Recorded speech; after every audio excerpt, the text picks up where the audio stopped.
तो चलिए आज प्रेमचंद की लिखी हुई कहानी जुलूस की मूल संवेदना पर विचार कर लेते हैं। प्रेमचंद भारतीय साहित्यकारों में कथा सम्राट के रूप में एक विशिष्ट स्थान रखते हैं। हिंदी देवनागरी लिपि में उनकी प्रथम कहानी शोध 1915 में सरस्वती पत्रिका में प्रकाशित हुई थी और अपने अंतिम समय तक 1936 तक वे निरंतर लेखन कार्य करते रहे।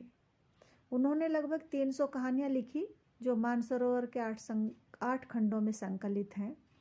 अपनी रचनाओं के माध्यम से उन्होंने तत्कालीन राजनीतिक, सामाजिक, धार्मिक, आर्थिक, सांस्कृतिक सभी स्तरों पर साहित्य को एक नई दृष्टि दी और नई वाणी दी, जो केवल अपने युग तक यानी कि उनके समय तक ही सीमित नहीं रही, वरन आने वाले समय में भी उनकी आज भी उतनी ही उपयोगिता बनी रही है। जुलूस कहानी के माध्यम से प्रेमचंद ने देशभक्ति के जज्बे को प्रस्तुत किया है और अंग्रेज भक्ति में डूबे हुए लोगों के हृदय परिवर्तन की एक आशावादी दृष्टि देने का भी प्रयास किया है और यह बताने का भी प्रयास किया है कि यदि हम एकजुट हो जाएं, हिंदू मुस्लिम के भेदभाव को भुला दें, जाति पाति के भेदभाव को भुला दें और एकजुट हो जाएं, तो देश को आज़ाद करने का जो हमारा लक्ष्य है उसे प्राप्त करना बहुत सरल हो जाएगा। प्रेमचंद ने आज़ादी की लड़ाई के धरातल पर दाम्पत्य जीवन, पारिवारिक जीवन, सामाजिक जीवन और धार्मिक जीवन सभी का प्रभावी ढंग से चित्रण किया है और भारतीय जनमानस की संघर्षशीलता और शांति प्रियता का उन्होंने सफलतापूर्वक प्रकाशन किया है। जुलूस कहानी की मूल संवेदना को हम निम्नलिखित बिंदुओं के माध्यम से समझ सकते हैं। नंबर 1, देशभक्ति और अंग्रेज भक्ति का अंतर। नंबर 2, मध्यम वर्ग और उच्च मध्यम वर्ग की मानसिकता। नंबर 3, हिंदू मुस्लिम एकता। नंबर 4, गांधीवादी दर्शन और नंबर 5, हृदय परिवर्तन। तो इस चीज़ को विस्तार से समझने के लिए हम थोड़ा डिटेल में इन हेडिंग के या इन बिंदुओं के विषय में समझ लेते हैं जो हमने दिए हैं। सबसे पहला है देशभक्त बनाम अंग्रेज भक्त।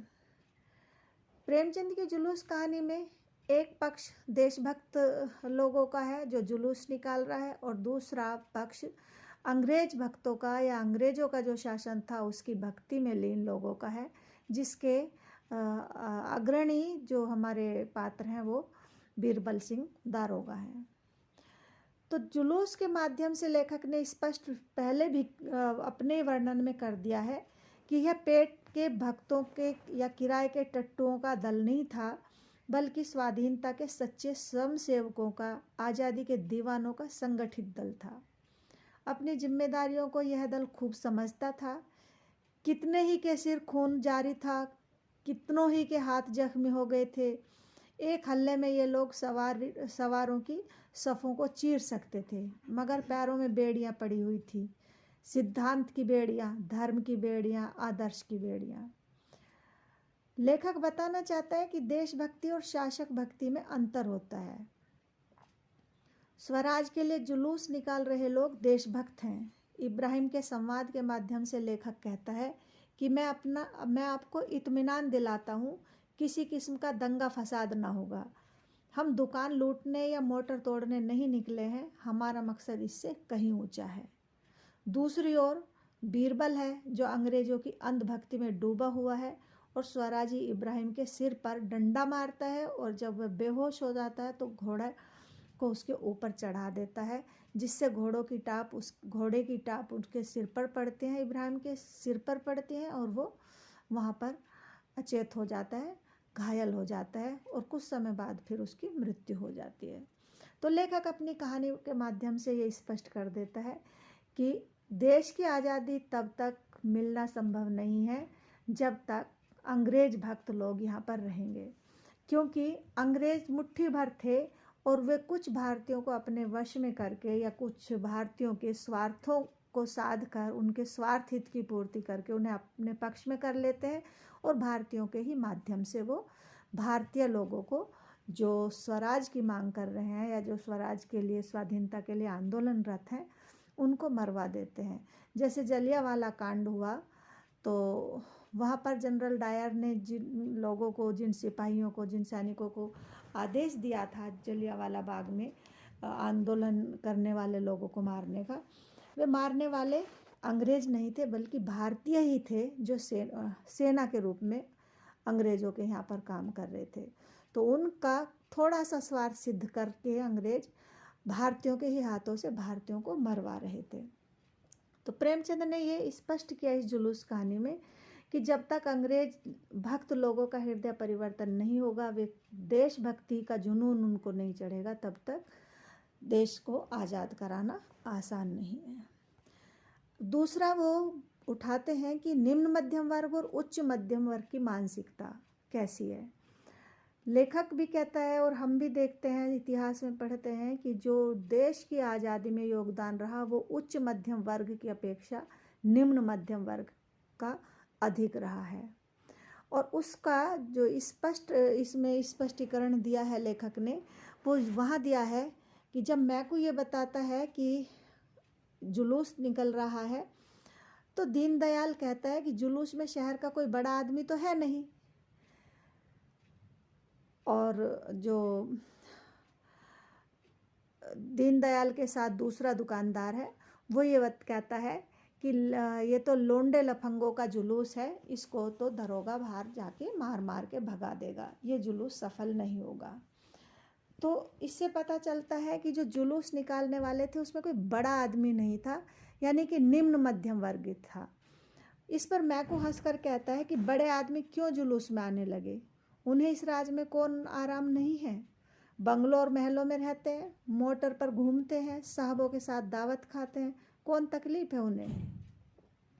मर तो हम लोग रहे हैं जिन्हें रोटियों का ठिकाना नहीं है। इस वक्त कोई टेनिस खेलता होगा, कोई चाय पीता होगा, कोई ग्रामोफोन लिए गाना सुनता होगा, कोई पार्क की सैर करता होगा। यहाँ क्यों आए, पुलिस के डंडे खाने के लिए? तुमने भली कही। मैकू आगे कहता है, बड़े आदमियों को हम ही लोग तो बड़े बनाते हैं या बिगाड़ते हैं, और कोई और? कितने ही लोग जिन्हें कोई पूछता भी नहीं था, हमारे ही बनाए बड़े आदमी बन गए और अब मोटर कार पर निकलते हैं और हमें नीच समझते हैं। यह हम लोगों की तकदीर की खूबी है, जिसको जरा बढ़ती हुई उसने हमसे आंखें फेरी। सच पूछो तो इन बड़े आदमियों ने ही हमारी मिट्टी खराब कर दी है। इन्हें सरकार ने कोई अच्छी सी जगह दे दी, बस उसका दम भरने लगे। तो मैकू के इस संवाद से हमें ये पता चलता है, या लेखक ने मैकू के इस छोटे से संवाद में ये स्पष्ट कर दिया है कि भारत में जब आज़ादी की लड़ाई लड़ी जा रही थी तो उसमें निम्न मध्यम वर्ग के लोगों का ज़्यादा योगदान था उनकी अपेक्षा जो उच्च मध्यम वर्ग के लोग हैं। उच्च मध्यम वर्ग में हमारा जो अंग्रेज भक्त वर्ग था वो ही मुख्यतः आता है, क्योंकि अंग्रेजों के शासन में अंग्रेज भक्तों को जो सुविधा दी जा रही थी वही उच्च मध्यम वर्ग बन रहा था। निम्न मध्यम वर्ग को उस समय सुख सुविधाओं का अभाव था। तीसरा हमारा पॉइंट है गांधीवादी दर्शन। लेखक ने, क्योंकि जो कहानी हमारी लिखी गई है ये उस काल में लिखी गई है कि उन्होंने, प्रेमचंद ने 1915 से कहानी का लेखन शुरू किया और उनकी मृत्यु 1936 में हुई, 8 अक्टूबर 1936 को। इस बीच में जब कहानी लिख रहे थे, कहानी उपन्यास या जो भी अपनी रचनाएं लिख रहे थे, तो उसमें गांधीवादी का प्रभाव परिलक्षित होना एक स्वाभाविक है, क्योंकि उस समय गांधी जी के आंदोलन चल रहे थे और गांधी जी की जो नीति थी या गांधी जी का जो दर्शन था वो अहिंसावादी था। हमें इसमें गांधीवादी दर्शन दिखाई पड़ता है जब इब्राहिम को चोट लग जाती है, उसे थोड़ा थोड़ा उसकी चेतना है और उसकी चोट की सूचना फैलते ही शहर से लाखों लोगों की भीड़ आ जाती है। लाखों लोगों की भीड़ के बारे में वो कैलाश से पूछता है और कैलाश उसे सूचना दे देता है कि हाँ, लाखों लोगों की भीड़ आ रही है। तो जो इब्राहिम है वो चोट खाने के बावजूद क्या कहता है, वो कहता है कि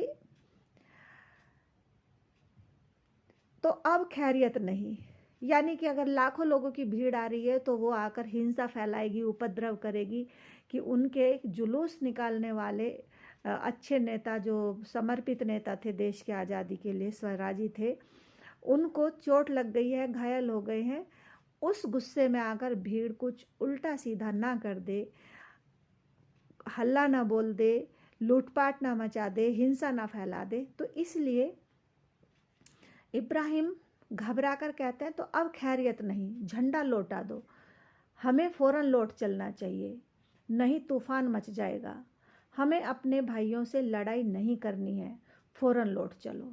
तो जो इब्राहिम का ये संवाद है उससे हमें स्पष्ट पता चलता है कि इसमें कि चोट खाने के बावजूद, घायल होने के बावजूद वो अपने आप को संयम में रख रहे हैं। इतनी भाषा भी संयत है, व्यवहार भी संयत है, और लाखों लोगों की भीड़ को लौटा देने का आग्रह करता है। तो यहाँ गांधीवादी दर्शन हमें स्पष्ट परिलक्षित होता है। अगला हमारा पॉइंट है हिंदू मुस्लिम एकता। यानी कि जो अंग्रेज़ों के विरुद्ध लड़ाई लड़नी थी वो हिंदू मुसलमान दोनों मिलकर ही लड़ सकते थे, क्योंकि अंग्रेज़ों की नीति थी फूट डालो, शासन करो। प्रेमचंद जानते थे कि जब तक सांप्रदायिक भेदभाव को भुलाकर सभी भारतीय एकजुट नहीं होंगे तब तक अंग्रेज़ों से स्वाधीनता के संघर्ष में विजयी होना कठिन ही नहीं, असंभव है। जुलूस कहानी के माध्यम से प्रेमचंद ने मुस्लिम इब्राहिम द्वारा अपनी वसीयत में हिंदुओं की पवित्र नदी गंगा मैया में स्नान कराने के बाद ही उसके मृत शरीर को दफनाने की बात लिखकर हिंदू मुस्लिम एकता का उद्घोष किया है और अंग्रेजों की फूट डालो, शासन करो की नीति को ध्वस्त कर दिया है। अगर हिंदू मुस्लिम आपस में ही लड़ते रहेंगे, मंदिर मस्जिद करते रहेंगे, तो अंग्रेज कभी भी जाएंगे नहीं, ये प्रेमचंद अच्छी तरह से समझते थे। और हिंदू मुस्लिम एकता तभी संभव है जब एक दूसरे की मान्यताओं को स्वीकृति देंगे और एक दूसरे की मान्यताओं को सम्मान देंगे। क्योंकि हिंदू गंगा मैया का पूजन करते हैं, गंगा माता को पवित्र नदी मानते हैं और गंगा मैया में स्नान करके वो अपने आप को धन्य समझते हैं। तो लेखक जो इब्राहिम हमारी कहानी के, जुलूस कहानी के नायक हैं, उनके वसीयत में ये इच्छा रखवा देते हैं, लिखवाते हैं कि वो गंगा नदी में स्नान करने के बाद भी उनके शरीर को, मृत शरीर को दफनाया जाए। इससे हिंदुओं में एक विश्वास बनेगा और हिंदू मुस्लिम एकता सुदृढ़ होगी। और लेखक समझते हैं इस चीज़ को, उन्होंने उस समय की परिस्थिति को समझा कि जहाँ हिंदू और मुस्लिम आबादी काफ़ी है, अगर दोनों एक साथ होकर अंग्रेज़ों से लड़ाई करेंगे अपने स्वाधीनता संघर्ष को, तो ज़रूर विजयी हो जाएंगे। तो उन्होंने हिंदू मुस्लिम एकता का जो फैक्ट है, हिंदू मुस्लिम में जो लड़ाई रहती है या लड़ाई करने की जो फूट डालो और शासन करो की अंग्रेज़ों की नीति थी, उसको समझा और उसको समझने के बाद उन्होंने हिंदू मुस्लिम एकता को अपनी कहानी में जगह दी। क्योंकि साहित्य एक तरफ समाज का दर्पण है तो दूसरी तरफ समाज को एक नई दिशा देने का भी साहित्य काम करता है। तो एक तरफ उन्होंने कहीं महसूस किया होगा कि अंग्रेज किस तरह हिंदू मुस्लिम में फूट डाल रहे हैं, तो यथार्थ को उन्होंने देखा कि समाज का दर्पण होता है साहित्य, और दूसरी तरफ समाज को एक नई दिशा देने के लिए उन्होंने हिंदू मुस्लिम एकता का एक नया और मौलिक जो संदेश है इसमें दिया है। अगला हमारा बिंदु है हृदय परिवर्तन। प्रेमचंद जानते थे कि जब तक अंग्रेज भक्तों का हृदय परिवर्तन नहीं होगा, उनमें देश के प्रति भक्ति नहीं जागेगी। अंग्रेज भक्ति से पलटकर अगर उनमें देशभक्ति जागती है तो जो अंग्रेज भारतीय सैनिकों से ही भारतीयों को मरवा रहे हैं, भारतीय स्वार्थी लोगों को अपने पक्ष में करके भारतीयों का दमन करवा रहे हैं, वो बंद हो जाएगा। क्योंकि उनके पास अपने देश की बड़ी सेना नहीं थी, उसकी सेना में भारतीय लोग ही थे। अगर भारतीय लोग सेना में लड़ने से मना कर देंगे भारतीयों के खिलाफ, तो उनका हारना तय था। प्रेमचंद ने देखा था कि किस तरह अंग्रेजों ने कुछ भारतीय लोगों को स्वार्थी की पूर्ति करके अपने पक्ष में कर लिया है और उनके हाथों से भारतीयों को मरवा रहे हैं। वे जानते थे कि जब तक इन स्वार्थ में लिप्त अंग्रेज भक्तों का हृदय परिवर्तन नहीं होगा और सभी भारतीय एकजुट नहीं होंगे तब तक स्वराज की लड़ाई जीतना कठिन है। इसलिए जब इब्राहिम घायल हो जाता है तो वो कहते हैं, वो लिखते हैं कि वास्तव में उन्होंने एक युगांतकारी विजय प्राप्त की थी। वह जानते थे कि हमारा संघर्ष अपने ही भाइयों से है, जिनके हित परिस्थितियों के कारण हमारे हितों से भिन्न है। हमें उनसे वैर नहीं करना है। वह यह भी जानते थे कि शहर में लूट और दंगे का बाजार गर्म हो जाए और हमारे धर्म युद्ध का अंत लूटी हुई दुकानें और टूटे हुए सिर हों। उनकी विजय का सबसे उज्जवल चिन्ह यही था कि उन्होंने जनता की सहानुभूति प्राप्त कर ली थी। वही लोग जो पहले उन पर हंसते थे, उनका धैर्य और साहस देखकर उनकी सहायता के लिए निकल पड़े थे। मनोवृत्ति का यह परिवर्तन हमारी असली विजय है।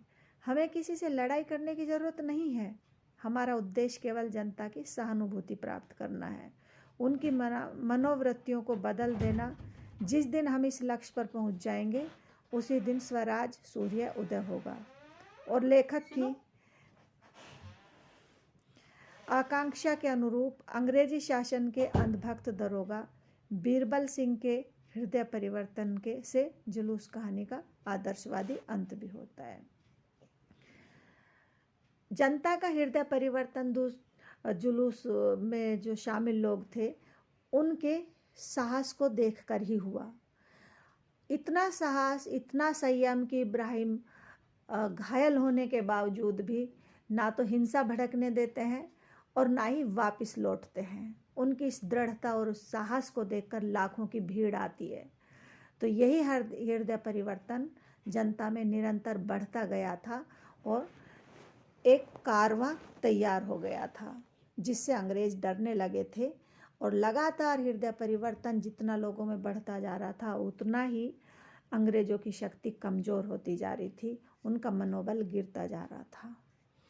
और जो उनके यहाँ पर काम करने वाले, उनके नौकरी करने वाले थे, जैसे बीरबल उनका दरोगा था, जब उसका हृदय परिवर्तन हो जाता है तो एक आदर्शवादी अंत हमारी कहानी का होता है।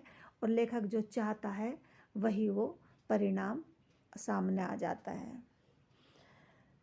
इस तरह से हम अपनी कहानी में देखते हैं कि जुलूस का जो अंत हृदय परिवर्तन से, हिंदू मुस्लिम एकता से होता है, उस तरह से एक आशावादी दृष्टि हमें मिल जाती है। आंदोलन को, जो हमारा स्वाधीनता आंदोलन चल रहा था, उसको एक नई सकारात्मक ऊर्जा और राष्ट्रहित में आगे बढ़ने की दिशा प्रदान करती है जुलूस कहानी।